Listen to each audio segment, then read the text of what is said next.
Well, as we all know, Georgia farmers and consumers depend a great deal on the honeybee, and that means they also depend a great deal on local bee producers. In fact, farmers contract with local apiaries to supply them with beehives that are placed beside the fields for the growing season to make sure their crops have enough bees for pollination. Well, recently, the Monitor's Mark Wildman visited with one Georgia apiary to see just how the bee population is doing. Here in this little section of Turner County sits about 70 beehives that some may call the secret to a local farmer's success. Soon these hives will travel to fields in the area so farmers can use the bees to pollinate a wide variety of fruits and vegetables. These hives are among the 1,500 hives that belong to Odom Apiaries and its owner, Alan Odom. You're not going to have a good fruit without the honeybees, and your crop's going to be cut in half, if not more, without the insect pollination. He and his wife Mary Jack began their local apiary very small, but soon it grew. Alan said the occupation chose him, and thankfully it did, because beekeeping is one of the most important components to raising food, not only in Georgia, but all over the world as well.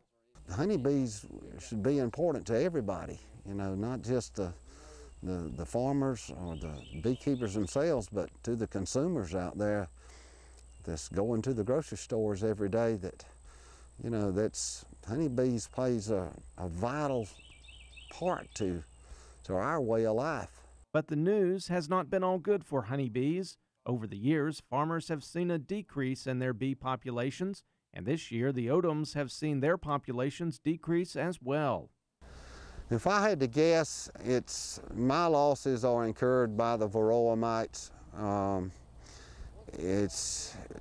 We've been using the same treatments now for 20 years, and I saw, you know, I know what to look for. I've been doing it for so long, and I know when I got a lot of mites, it's just like your dog. You know, when he's got fleas, you can see them on there. Well, I know what to look for in the hive for the mites and stuff, and I know when I'm infested with them and when I'm not.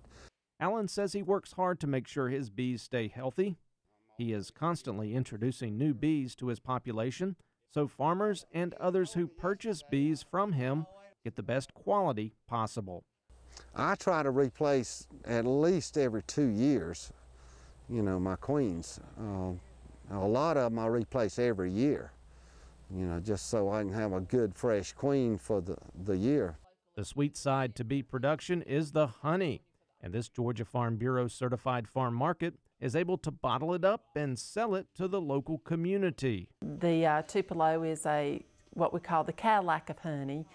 It's low in sugar naturally so that diabetics can take it. It's just a wonderful table grade honey. My customers love my honey. I have a lot that they come here, they get it for cooking, and they get it in just to take every day. A lot of my customers take 2 tablespoons a day of honey, and I have one customer, she loves it, and if she gets too low, she's calling me and she's running here and getting it, doesn't matter what time of the day. It is a business that is not for everyone, but we can all be glad there are local bee producers keeping the bees healthy and plentiful. Reporting from Turner County, I'm Mark Wildman for the Georgia Farm Monitor.